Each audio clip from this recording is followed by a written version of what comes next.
Hey!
Ça me demande ou pas confondre l'amour avec émotion. Comme c'est pour vous, ça fait me choisir, traiter avec précaution. Les démons d'amour, autres t'appellent toujours notre division. Ça fait me pas bien faire notre tripotage pour pas notre illusion.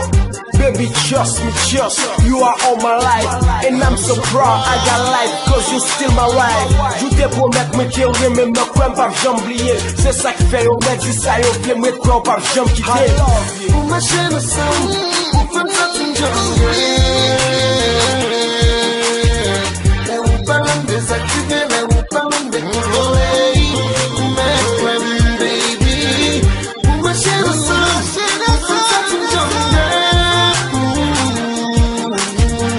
Les ou parlent désactiver, les ou parlent décontrôler. Mais friend baby. Discours pas un message dans cœur même dévoilé. Le monde pour incontrôlable et la place tout en est allé. Plus au cas où pas de raison pour occuper mon cap.